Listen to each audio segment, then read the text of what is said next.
adulti nelle scuole gesuitiche ci dica qualche parola, come il nostro compromesso, il nostro lavoro oggi in Italia, nel mondo, può essere gesuitico, può essere evangelico.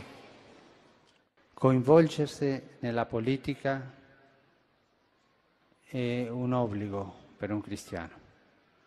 Noi cristiani non possiamo giocare da Pilato, lavarci le mani. Non possiamo. Dobbiamo immischiarci nella politica, perché la politica è una delle forme più alte della carità, perché cerca il bene comune. E i laici cristiani devono lavorare in politica.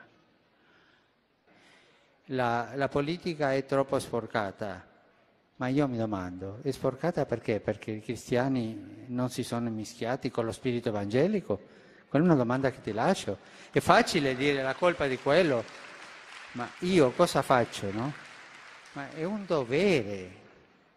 Lavorare per il bene comune é um dever de um cristiano. Muito bem, então começamos aí um pouco dessa parte bíblica falando do desígnio do amor de Deus para com toda a humanidade, e nós temos isso consignado na Sagrada Escritura, e o compêndio vai acentuar algo muito importante que faz parte da nossa fé cristã católica, de que Deus se revelou na história de um povo.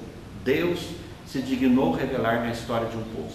Isto é, Deus desceu ao encontro da humanidade, aquilo que povos antigos tiveram por uma experiência, a experiência do sagrado, a experiência do tremendo, mas sem chegar ao conhecimento, ou sem chegar assim propriamente a conhecer mais de perto essa divindade, porque a razão chega até uma certa altura, mas depois é preciso que a divindade venha ao nosso encontro. Essa experiência o povo de Israel fez, uma experiência ímpar, se consideramos os povos vizinhos do povo de Israel, que tinham a experiência do sagrado, mas ficavam nas forças telúricas, a força do trovão, a força dos raios, a força das tempestades, os ciclos da natureza. Foi preciso que Deus então se revelasse, Deus tirasse o seu véu, Deus descesse ao encontro do seu povo. Eu sempre gosto de recordar a esse propósito uma passagem da história de uma alma de Santa Teresinha, em que ela imagina uma grande escada com degraus enormes, e muitos degraus, semelhante àquela escada de Jacó, lá do livro do Gênesis, e ela contempla aquela escada e fica muito triste porque os degraus são muito altos e Deus estará no alto. Ela diz: jamais eu vou conseguir chegar até Deus. Mas no entanto Deus começa a descer esses degraus e a toma no colo. Então exatamente essa é a experiência da revelação, isto é, Deus que desce ao encontro da humanidade, porque a humanidade não conseguiria por si mesma chegar ao conhecimento perfeito do divino. Deus então que vai se revelando, e se revela, e essa é um pouco a questão ímpar do povo de Israel. Deus se revela através de eventos históricos, inclusive a Dei Verbum, lá no número 2, que é um documento do Concílio Vaticano II, quando fala da revelação, diz exatamente isso. Deus se revelou em gestos e palavras. Diz: as palavras iluminam as ações e os gestos, e vice-versa. Portanto, esta dimensão, digamos, histórica da revelação de Deus, e temos um acontecimento histórico decisivo nessa revelação, que é a experiência fundacional do Êxodo, a libertação do povo do Egito e a travessia do deserto. E nessa travessia do deserto, enfim, essa experiência de uma divindade ímpar foi se consolidando, a experiência de um Deus, como o próprio povo de Israel depois dirá mais tarde, de um Deus conosco, Emanuel, e a consequente aliança, né, que são os compromissos do povo para com Deus. Interessante que na Sagrada Escritura a aliança, ela tem uma diferença daquilo que era nos povos circunvizinhos, porque a aliança era sempre um compromisso bilateral. Isto é, um compromisso fundado entre partes iguais. E no povo de Israel nós temos a aliança, mas é um compromisso em que as partes são absolutamente desiguais. É o compromisso do absoluto com o finito, da divindade com a criatura, de Deus com o ser humano. Então as partes não são iguais. E para demonstrar esta aliança, nós temos uma passagem lá no livro do Gênesis, em que Abraão faz esta aliança, ele divide os animais, primeiro ele sacrifica os animais, coloca as partes, uma de frente com a outra, e assim se fazia geralmente as alianças e os pactos, porque daí aqueles que iam fazer o pacto passavam pelo meio dos animais sacrificados, para significar o seguinte: ó, se um de nós não cumprir o que nós estamos pactuando aqui, olha só o que vai acontecer conosco. No entanto, quando Abraão faz essa aliança, somente Deus passa pelo meio. Diz lá o texto do livro do Gênesis, que desce um fogo do céu, passa entre as partes sacrificadas, e assim então se faz a aliança. Portanto, uma aliança de Deus para com o seu povo, mas uma aliança unilateral. Então Deus que se compromete com o seu povo. E essa é a grande experiência da divindade que foi feita pelo povo de Israel e que diferencia o povo de Israel dos outros povos, que todos os povos sempre experimentaram a divindade. No entanto, a experiência de Israel tem esse caráter ímpar, e por isso para nós a revelação judaica é tão importante, né? E nós então na nossa fé cristã temos as nossas raízes dessa experiência que Israel fez da divindade. E dentro dessa aliança, algumas foram se tornando bem metódicas e muito focadas. Por exemplo, nós temos o Decálogo, né, que são aqueles chamados 10 mandamentos que Moisés recebeu lá no Monte Sinai, e que exatamente evidenciavam os 3 primeiros mandamentos, o compromisso do povo para com Deus. E depois, do 4º até o 10º mandamento, o compromisso de cada um com o seu próximo. Os 3 primeiros mandamentos referentes a Deus, e do 4º mandamento em diante, sempre referentes ao próximo. Então nós já vemos ali no próprio Decálogo, nos próprios 10 mandamentos, nós já temos então essa dimensão de que o caminho para o contato com Deus, ou para a experiência da divindade, a experiência de Deus, passa exatamente pelo compromisso com o próximo. Então, a começar do 4º mandamento, que é honrar o pai e a mãe, depois o 5º mandamento, que é não matar, e sucessivamente, todos os demais mandamentos referem-se ao próximo. Por isso que, quando lá no Evangelho aquele jovem pergunta a Jesus: o que eu devo fazer para ter a vida eterna? Jesus cita para ele exatamente esses mandamentos referentes ao próximo. Jesus começa do 5º mandamento em diante.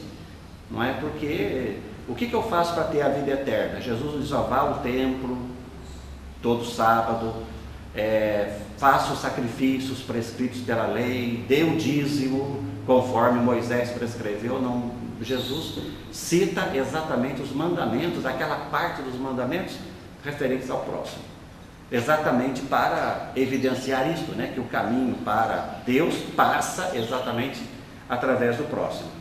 E dentre esse compromisso com o próximo, nós temos no livro do Deuteronômio, capítulo 15, versículos 7 e 8, se você quiser até conferir na sua Bíblia, capítulo 15, versículos 7 a 8 do livro Deuteronômio, nós temos o chamado o direito do pobre, o direito daquele que não tinha nada.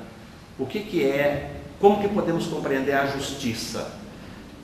Podemos compreender a justiça como sendo dar a cada um aquilo que é seu, aquilo que lhe pertence, aquilo que lhe é de direito, mas nós pensamos naqueles que não têm nada. E daí, como que fica esse conceito de justiça, de dar a cada um aquilo que é seu, aquilo que lhe pertence? Como que fica esse grupo de pessoas que não tem nada? Exatamente esse chamado direito do pobre, que nós vamos encontrar na Sagrada Escritura, no Antigo Testamento, é para garantir exatamente o necessário para aquelas pessoas que eram totalmente despossuídas. Temos, por exemplo, o chamado ano sabático, né? A cada 7 anos, o ano sabático, onde as terras eram repartidas, as posses eram repartidas, os bens eram repartidos com os mais necessitados. Depois o chamado ano jubilar, a cada 7 semanas de ano, seria o 50º ano, em que deveria se libertar os prisioneiros, deveria se devolver as terras, deveria se fazer uma reforma agrária ampla, geral e restrita, com a maneira de restaurar novamente a igualdade, uma vez que nós vamos ver nos princípios de que os bens da criação foram destinados para todos. Então havia esses grandes princípios em Israel, bem como os outros princípios de que, por exemplo, as sobras da colheita, quando fosse transportando, por exemplo, os cestos com as colheitas, aquilo que caía dos cestos não deveria ser recolhido, mas deveria ficar ali, para que fosse recolhido pelos pobres, pelos estrangeiros, por aqueles que eram totalmente despossuídos. Então nós temos essas instituições em Israel que, em nome da fidelidade a esse Deus que se revela, começa também a evidenciar que o culto a esse Deus, ou o acesso a esse Deus, ou o caminho para esse Deus passa exatamente através do próximo, especialmente daquele que é despossuído, aquele que é excluído. As classes lá no Antigo Testamento, que eram as colocadas à parte, que eram os estrangeiros, os órfãos e as viúvas, a tríade, que no Antigo Testamento eram excluídos de todo contexto social. Jesus Cristo veio dar um pleno cumprimento a esse desígnio amoroso de Deus, isto é, de um Deus que quis se revelar, de um Deus que desceu essas escadas, que veio ao encontro da humanidade, mas ao mesmo tempo foi sinalizando, o caminho para mim passa através do próximo. Então Jesus Cristo veio dar um pleno cumprimento a este desígnio amoroso do Pai. E aqui nós já estamos falando do capítulo 2, da primeira parte aqui do compêndio, que exatamente vai olhar a pessoa de Jesus, a obra e a mensagem de Jesus, que começa lá no capítulo 4 de São Lucas, dizendo: o Espírito do Senhor está sobre mim, me ungiu para levar a boa nova aos sofredores, anunciar aos cativos a liberdade, a recuperação da vista aos cegos, anunciar o ano da graça, esse ano jubilar, o ano da justiça, anunciar para todos. Portanto, a prática de Jesus como sendo então a prática desta presença misericordiosa mesmo de Deus junto ao seu povo. Então Deus, Jesus, que é o rosto humano de Deus. Então em Jesus nós temos essa palavra definitiva de Deus. Aliás, como diz São João, o Verbo se fez carne e habitou entre nós. O Verbo se fez carne. Esse Verbo eterno de Deus, a palavra de Deus se encarnou em Jesus. E a prática de Jesus, portanto, junto aos excluídos do seu tempo, e temos aí diversos grupos no tempo de Jesus que eram excluídos exatamente em nome da religião, por causa da religião, excluídos por causa da pureza. Alguns grupos muito específicos, por exemplo, nós temos os doentes, que julgava-se que a doença era causada pelo pecado, senão dele, do pai dele, ou então do avô dele, ou do bisavô, do tataravô, de tal maneira que entendia-se que as consequências, que o pecado passava de geração para geração. É curioso que uma vez, subindo ao templo, havia uma pessoa cega e um discípulo perguntou a Jesus: mestre, quem pecou? Foi ele ou foi o pai dele? Jesus respondeu: nem ele nem o pai dele, mas isso é para que se manifeste a glória de Deus. E curou, enfim, aquela pessoa. Lamentavelmente temos ainda hoje muitas pessoas que entendem isso, entendem sofrimento e dor e doença como sendo causadas pelo pecado. E a gente sempre encontra na nossa prática pastoral pessoas que dizem: meu Deus, o que eu fiz para estar sofrendo desse jeito? Que pecado que eu fiz para estar sofrendo desse jeito? Então ainda há esta relação entre pecado e sofrimento. Isso também quando, infelizmente, um ou outro pregador estimula as pessoas a rezarem pelos antepassados, né, para pedir perdão pelos pecados dos antepassados, como se de repente tivesse alguma relação de causa e efeito, os pecados dos antepassados com a nossa vida presente. Mas enfim, esse grupo dos doentes, dos enfermos, enfim, era um grupo excluído exatamente porque eram considerados pecadores. Se eles estão doentes é porque eles têm algum tipo de pecado. Ninguém tocava, ninguém relava neles, porque se fizesse isso, estaria também se contaminando com aquele pecado.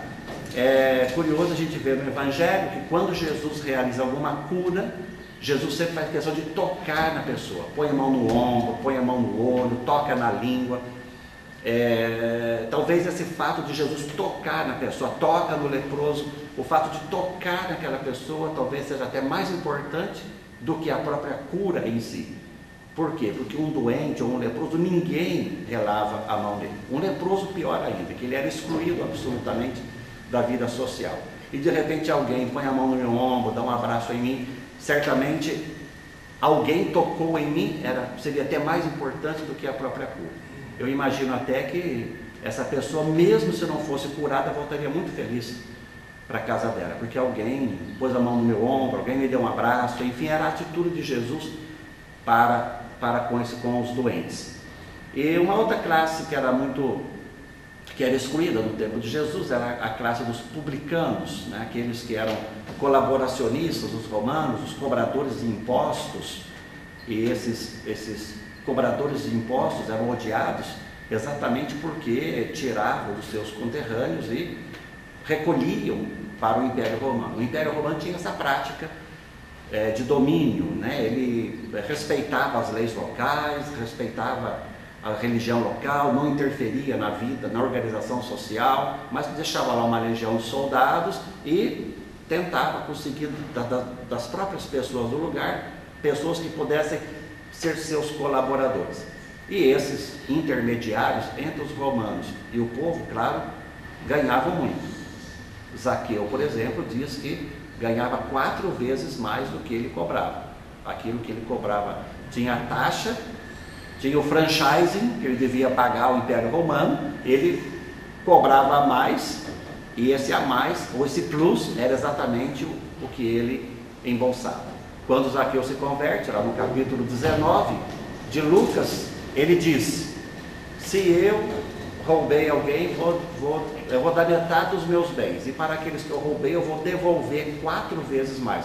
O 4 vezes era exatamente a parte que ele cobrava indevidamente, e assim então ele embolsava aquilo tudo. Então esses publicanos eram pessoas muito odiadas pelos judeus mais ortodoxos, exatamente por serem colaboracionistas dos romanos.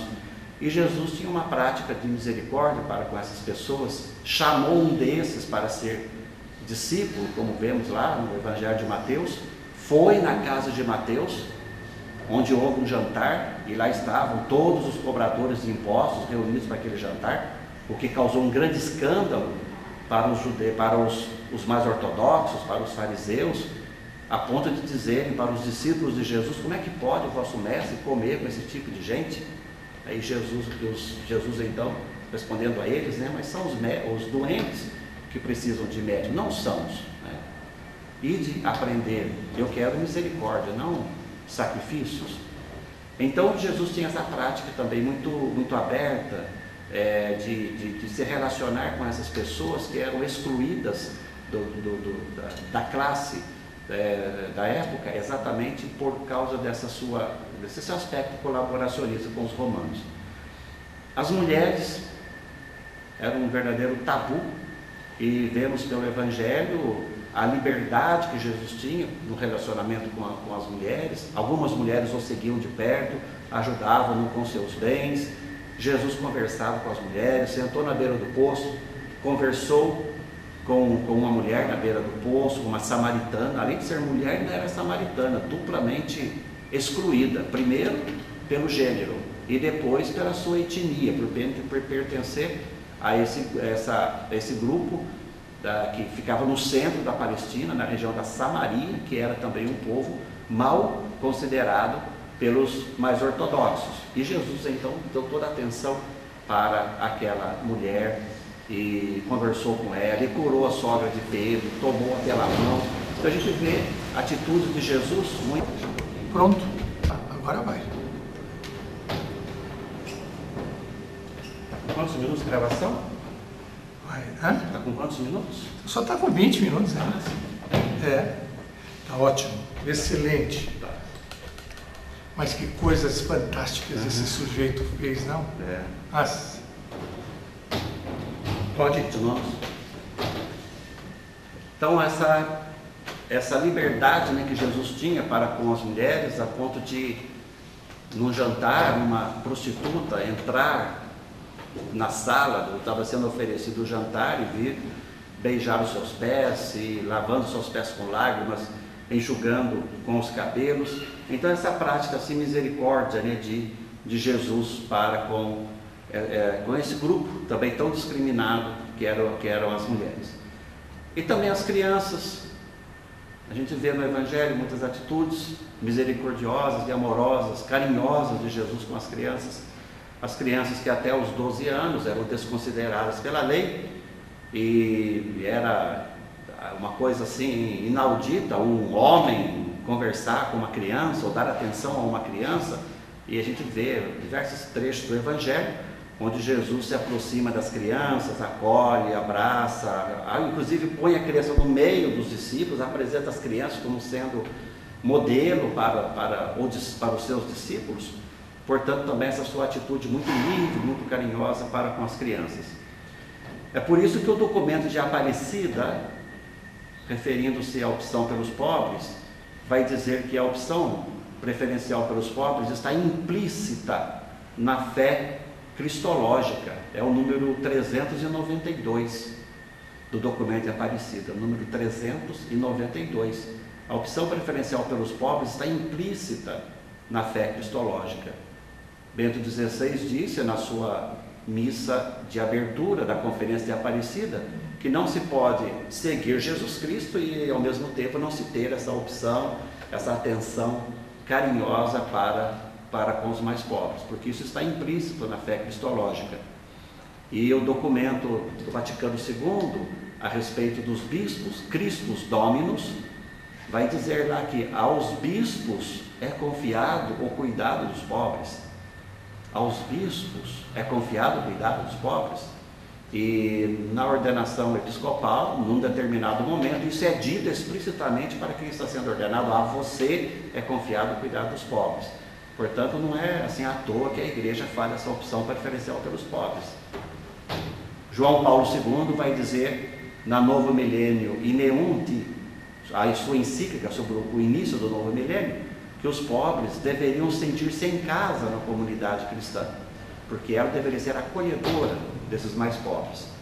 Portanto, essa prática de Jesus, que para nós é paradigmática, de ir ao encontro desses que são excluídos, desses que são mais vulneráveis. E o tema central da pregação de Jesus, como nós sabemos pelo Evangelho, é o tema do reino de Deus, o reinado de Deus, ou o reino dos céus, como diz Mateus, e que é a mesma coisa. O reino de Deus, que já está presente entre nós, embora ainda não em plenitude. Jesus, no seu tempo, dizia que nele, na sua pessoa, em Jesus, o reino já estava presente no meio dos seus. Nós sabemos que o reino de Deus, ele acontece entre nós de maneira parcial, ainda não pleno. Nós esperamos a realização plena desse reino, mas nós podemos antecipar a vivência desse reino, podemos antecipá-la na história, quando nós vivemos os 4 grandes valores bíblicos do reino de Deus, que é vida, justiça, paz e verdade.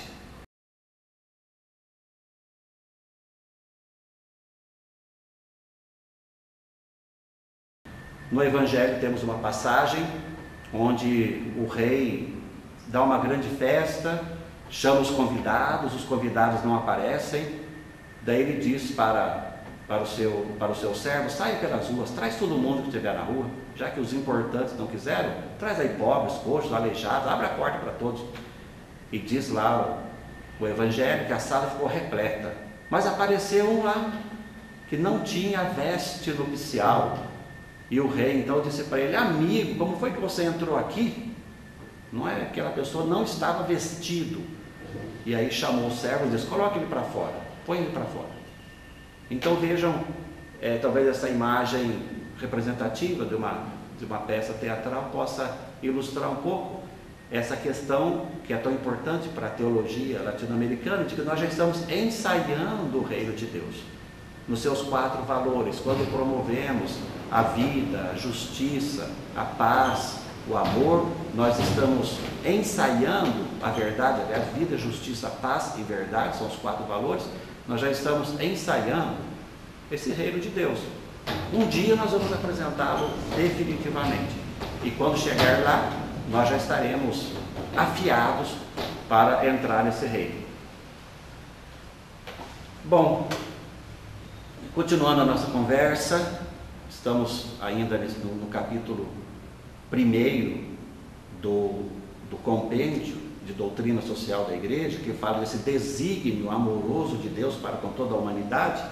Nós vamos agora olhar um pouco exatamente para a pessoa humana no desígnio de Deus. O que Deus espera? Qual foi o projeto de Deus com o ser humano? A nossa referência é sempre o compêndio. O que eu estou falando aqui agora está no capítulo 3º, da primeira parte aí do compêndio. Se você pegar, você vai ver a primeira parte do compêndio, o capítulo 3, é exatamente a pessoa humana no desígnio de Deus. Quando nós dizemos o ser humano, ele é imagem e semelhança de Deus, não quer apenas dizer, como pensam alguns, que ele tem uma alma, e os animais não têm, os minerais não têm. É muito mais do que isso. Quando dizemos que o ser humano é imagem e semelhança de Deus, queremos dizer que ele é um ser de relação.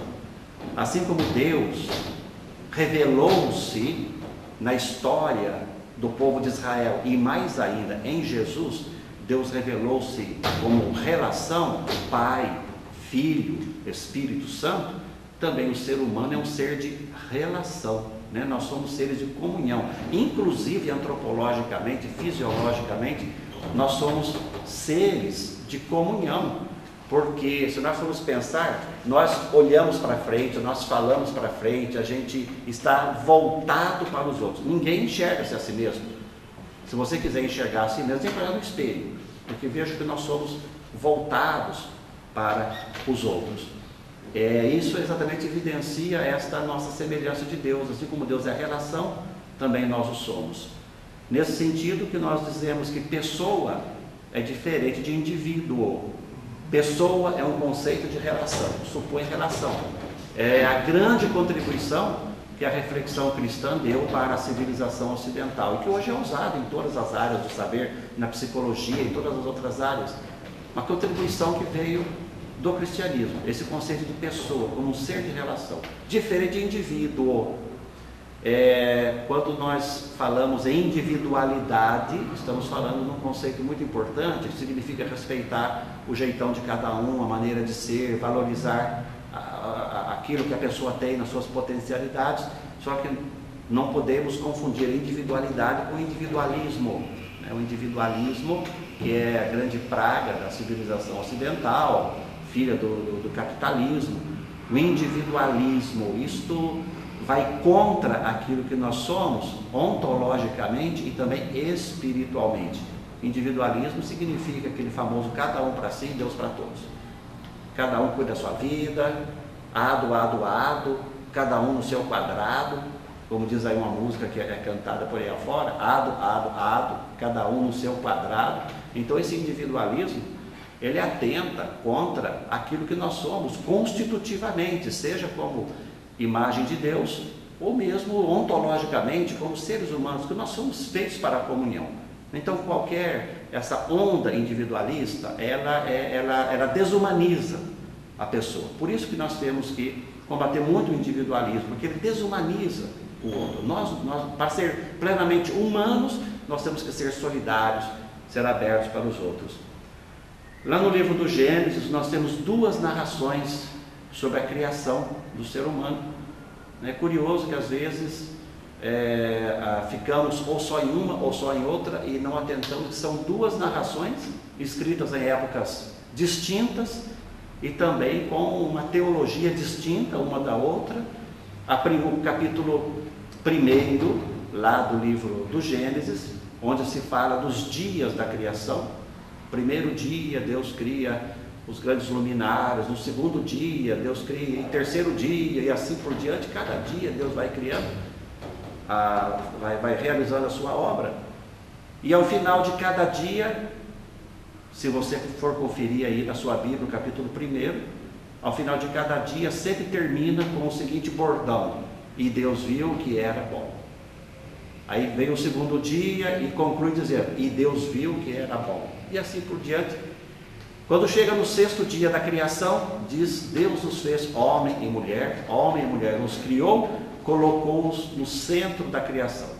Depois Deus contemplou assim toda a obra que ele havia feito, e aí conclui dizendo: e Deus viu que tudo era muito bom. Portanto, nós temos nesse texto do primeiro capítulo do livro do Gênesis esta reflexão de que a criação é boa. A criação é boa, indo contra uma concepção pagã que entrou na nossa cultura ocidental e na nossa espiritualidade cristã, de que a criação, de que as coisas, de que tudo é pecado, que as coisas materiais são pecaminosas, que as coisas materiais são nocivas para a nossa salvação. E entrou, enfim, essa concepção de que tudo aquilo que é bom, prazeroso, é pecado. Aliás, prazer virou sinônimo de pecado. Então essa concepção de que o universo material é fonte de pecado, isso é de matriz grega, não vem do livro do Gênesis, porque ali Deus viu que tudo era bom, a criação é boa.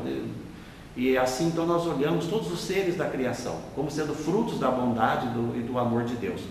Porém, o que deixa tudo muito bom é exatamente a presença do homem e da mulher, que dignifica a criação. Claro que defendemos o meio ambiente, defendemos a ecologia, mas é muito bom quando defendemos também o ser humano presente no meio ambiente, presente na natureza, presente na criação. De nada adiantaria lutar contra o extermínio ou dos micro-leões dourados ou de outras espécies animais e não nos interessarmos, por exemplo, pelas calamidades que acontecem na África ou em outras regiões, não é? Porque, claro, o ser humano na obra da criação é muito bom, como diz esse livro do Gênesis, esse capítulo 1 do livro do Gênesis.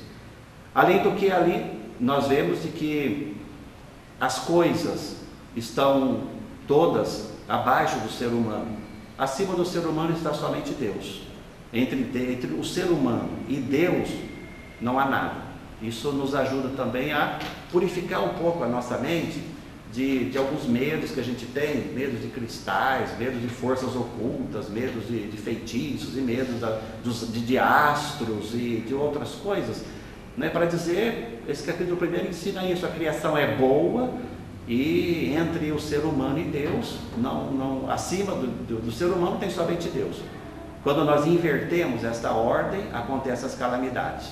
Tudo que não é Deus, colocado no lugar de Deus, escraviza. Somente Deus liberta. Tudo aquilo que não é Deus, quando assume esse lugar de Deus, escraviza o ser humano e traz muito mal para a humanidade. Este capítulo 1, né, a criação é boa, nasceu das mãos de Deus. O homem é a fonte de comunhão. Interessante que aquilo que antes, nos povos antigos, era reservado somente para reis, imperadores e faraós, isto é, ser imagem de Deus, agora no livro do Gênesis é democratizado. Todos são imagens e semelhanças de Deus, e não apenas quem ocupa o trono, o rei, o faraó, o imperador, porque havia um pouco essa ideia de que o imperador era a personificação de Deus. Agora não, todos são imagem de Deus. Portanto, esse capítulo 1 do livro do Gênesis vem democratizar essa imagem de Deus. O capítulo 2, que é que nós conhecemos e também é um mito presente em outros povos e que foi também trazido ali para a Sagrada Escritura, é muito antigo. O capítulo 1 é uma narração mais recente, data do ano 500, mais ou menos, antes de Cristo.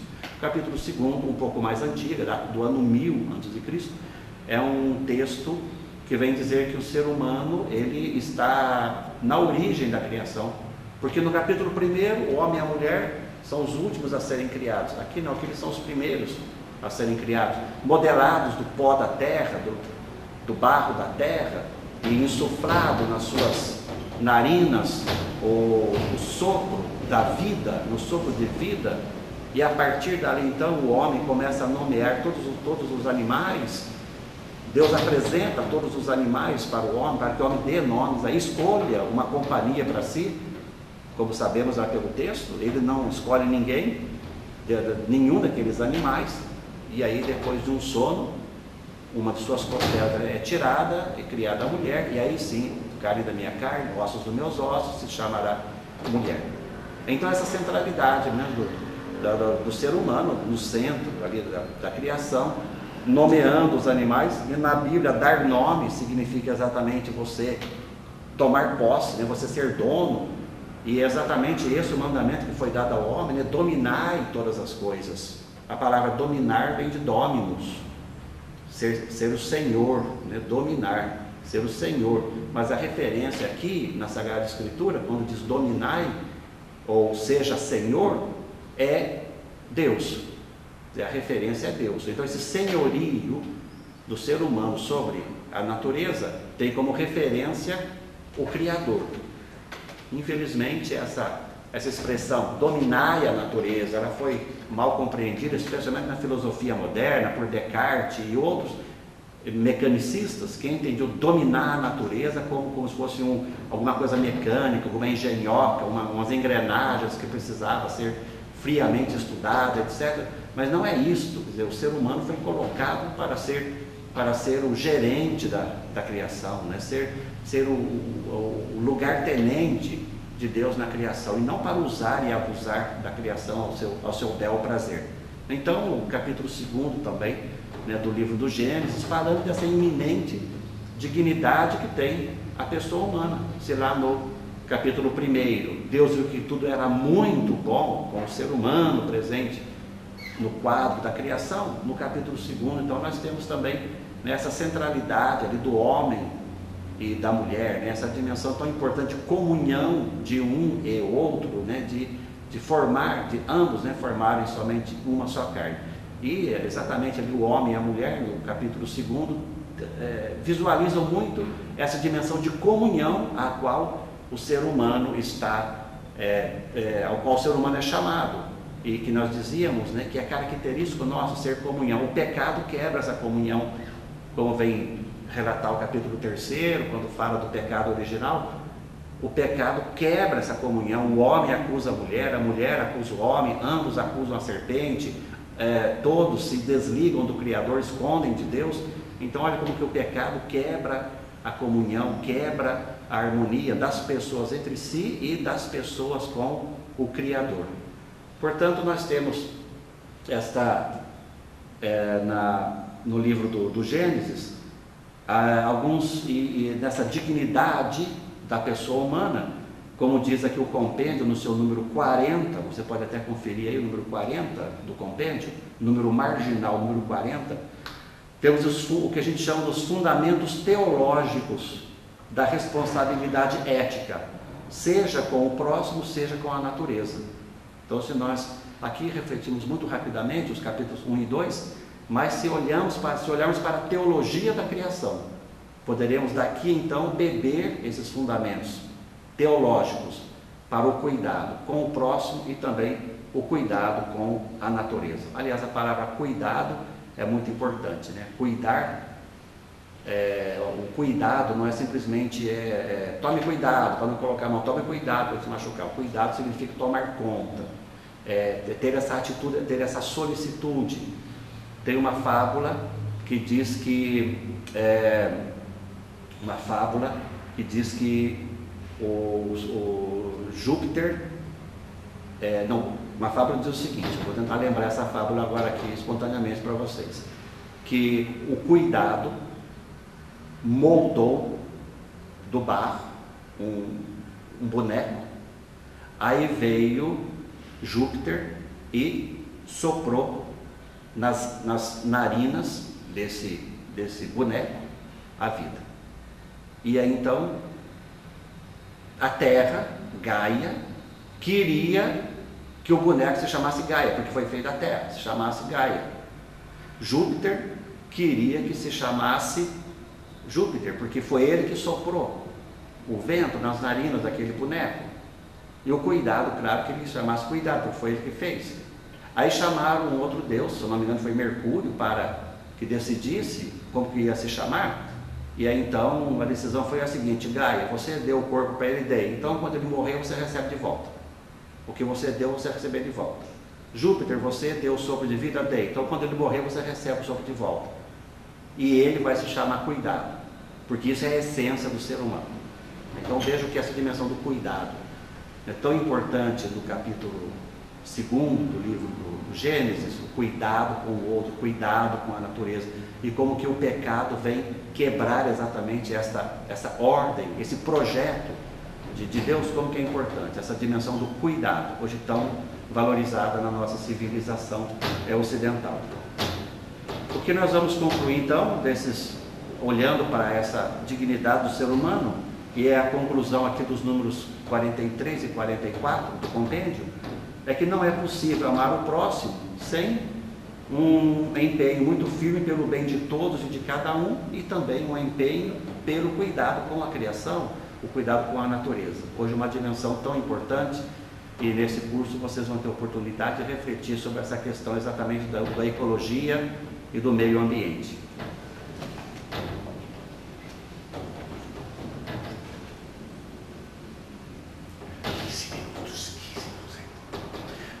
Então nós vamos continuar a nossa conversa aqui, olhando agora, indo aqui estamos na primeira parte do compêndio, primeira parte, que você tem um compêndio, e agora nós vamos ver o capítulo 4, conversar um pouco sobre o capítulo 4, que é exatamente esse desígnio amoroso de Deus, de que estamos falando, e que já vimos lá no povo de Israel, já vimos em Jesus, já vimos o desígnio de Deus sobre a pessoa humana. Agora nós vamos ver esse desígnio amoroso de Deus e a missão da igreja. A igreja recebeu de Deus a salvaguarda desta dignidade humana. Lucas capítulo 10, versículo 35, nós temos lá aquela passagem do bom samaritano, onde aquele homem, aquele viajante, encontra uma pessoa ferida na beira da estrada, toda ensanguentada. Diz lá o texto que descia de Jerusalém primeiro um sacerdote, algumas pessoas, primeiro um sacerdote, passou por aquele homem, passou ao lado, certamente não se aproximou dele, exatamente por causa da questão do sangue. O sangue tornava a pessoa impura. Aliás, quando eu falei da marginalização da mulher lá no tempo de Jesus, também era por esse motivo. A mulher todo mês sangra, tem o seu ciclo menstrual e o sangue torna impuro. Também por isso a mulher é considerada impura, o homem não se aproximava da mulher. Aqui nós temos esse homem todo ensanguentado e o sacerdote, por motivos cultuais, desvia daquele homem. A mesma atitude tem o levita, que também desvia daquele que estava caído. Aí diz o evangelho que descia por ali um samaritano, e este samaritano então se aproxima, cuida dele, põe no seu animal, dá os primeiros socorros e o deixa lá numa hospedaria e diz: cuida dele, na volta eu vou, toma 2 moedas, na volta eu vou pagar mais, se você teve mais gasto, eu pago quando eu voltar. Quando nós vemos esse texto, a gente pensa que a igreja é este hospedeiro. A igreja é aquele hospedeiro que recebeu aquela pessoa toda ensanguentada. Cuida dele. Quando eu voltar, eu vou retribuir para você. Lembramos Mateus capítulo 25. Eu tive doente, eu estava com fome, eu não tinha o que comer, eu não tinha onde morar, eu estava preso, eu era migrante, enfim. Lembramos esse cuidado, como já dizíamos há pouco, que a comunidade cristã, a igreja cristã, é chamada a ter para com as pessoas que são mais vulneráveis. O compêndio, falando sobre a missão da igreja, vai afirmar nos números 49 e 50, se você tem aí nas mãos, pode conferir, 49 e 50, vai dizer que a igreja não é o reino, mas a igreja está a serviço do reino, e que a comunidade dos discípulos de Jesus deve ser fermento de redenção e de transformação. Então é importante essa afirmação de que a igreja não é o reino, mas está a serviço do reino. Afirmação que já foi feita no Vaticano II, e afirmação que no passado não era assim tão óbvia, tão evidente. Houve um tempo que a igreja confundia-se ou achava-se como sendo o reino de Deus na terra. Falávamos agora há pouco, né, que o centro da pregação de Jesus é exatamente a questão do reino de Deus. No entanto, após a ressurreição de Jesus, não se pregou o reino de Deus, mas se pregou o mistério pascal, a morte e a ressurreição de Jesus. Se vamos ler, por exemplo, seja os Atos dos Apóstolos, mas especialmente as cartas paulinas, foi anunciado ali o que chamamos de o Cristo da fé, isto é, foi anunciado o querigma, Jesus morto, Jesus ressuscitado. Vamos dizer, não se deu uma continuidade naquela pregação de Jesus, que era a pregação do reino de Deus. Isto nos primeiros séculos da igreja, e até os 4 primeiros séculos não se falou na questão do reino de Deus. A partir do 4º século começou a se falar de reino de Deus, porém, com Santo Agostinho, confundindo reino de Deus e igreja, como se o reino de Deus fosse a igreja presente no mundo. A igreja é o reino de Deus. A teoria das 2 espadas, né, a cruz de um lado, a espada do outro, os 2 reinos presentes nesse mundo, foi só recentemente, praticamente a partir da década de 50, de 60, em que se de novo retornou-se a isso que é a pregação fundamental de Jesus, que é a questão do reino de Deus. Mérito muito para a teologia latino-americana, da década de 70 para cá, que veio então resgatando essa pregação do Jesus histórico, do reino de Deus, e toda essa reflexão que hoje, para nós então óbvia, em torno do reino de Deus, não era há alguns anos, algumas décadas atrás. Mas então essa afirmação do compêndio de que a igreja não é o reino, mas está a serviço do reino de Deus, e que os membros da igreja são chamados então a esse compromisso de transformação, isto é, de fazer com que esse mundo vá cada vez mais se configurando com o reino de Deus, como dizíamos há pouco, para que vá antecipando na história o reino de Deus.